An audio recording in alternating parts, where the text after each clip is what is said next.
Number 239 in the indicator range is Madigan. Now, I was interested in this because of the talent involved with it. Directed by Don Siegel, this 1968 film also stars Richard Widmark, Henry Fonda, Ingar Stevens, and Harry Guardino, and a host of other familiar faces. And it's a police procedural with a short time scale. These are kind of tropes in films that I really love. Procedurals, great.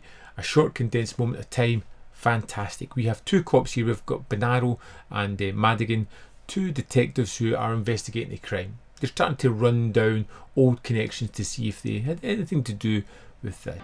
That new secretary of Castiglione's got a bad case of lockjaw. Yeah, well, there just might be a cure for that.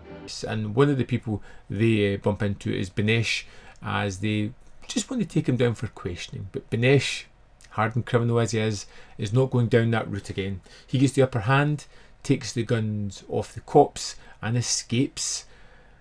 And this is where the pressure kicks in, because these guys have been given 48 hours by their commissioner to track down the bad guy, stop him and get their guns back to save their careers. So you just walked in, gave him your guns, and you left? Oh, come on, Lieutenant, we've got enough trouble. Oh, that's for sure, that's for sure.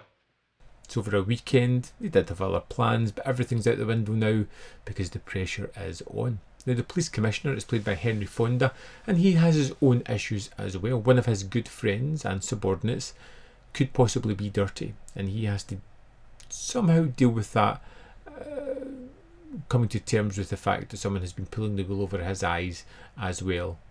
And that's kind of another facet that he has to deal with. Madigan also has something else to contend with. His wife and his relationship seem to be fractured in a certain way. There's something you want to do, you go ahead.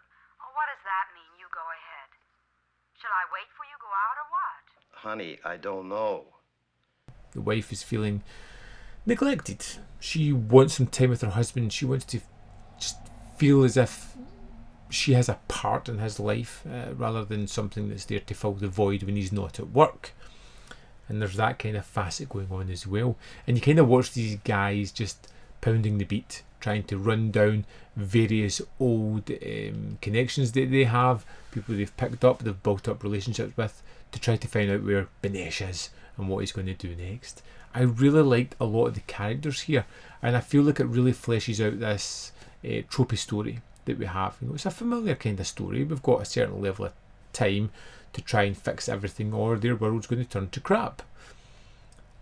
But it's the characters that really elevate this for me, whether it be Madigan's wife, whether it be some of the connections that the police have to criminals who can help them out. They may show up for one scene, 2 scenes max, and they just do some fantastic work and disappear again. Oh, hell, why should I? I can always read about it in the papers. You can read your own obituary, too, if Benesh catches up with you.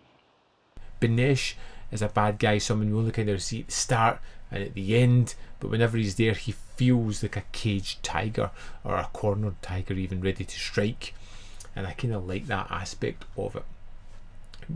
Don Siegel keeps the movie flowing in between the procedural, getting parts of that story, getting parts of the relationship of Madigan, getting parts of the commissioner's storyline as well, balances them all, keeping all these plates spinning without having any downtime whatsoever. And for a movie that's 100 minutes, it has these nice B stories to complement the A story that kept me highly entertained while watching this. I had heard not great things about Madigan, and I was a little bit unsure, but as a procedural it works very well.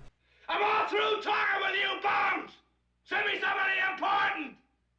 Don Siegel knows exactly what he's doing with these kind of movies. It's not uber violent, it just concentrates on the story and pulls out the best, most interesting parts to it, tapping on some thematics that are interesting, leaving us with some characters where we get wrap-ups to their stories, and then some where it's left a little bit in the grey zone. You don't know how it's going to play out, but just now it seems to be on more solid ground, and a kind of fun finale that is the action-packed typical thing that you would expect for these kind of movies. Madigan, great procedural. If it's the kind of movies that you love like that, if you want to see something else by Don Siegel and you haven't picked this one up already, definitely worth picking up. It's not outstanding, really solid though, something that I would definitely watch again. So I would love to know your thoughts on Madigan, whether you loved it, hated it, fell somewhere in the middle. Let me know in the comment box below your thoughts on this film. As always, there is more content up here. You can see more of my stuff. In the description box below are links to the Patreon membership program and manvfilm.com, all ways in which you can support me. Thanks for watching, and I'll see you next time.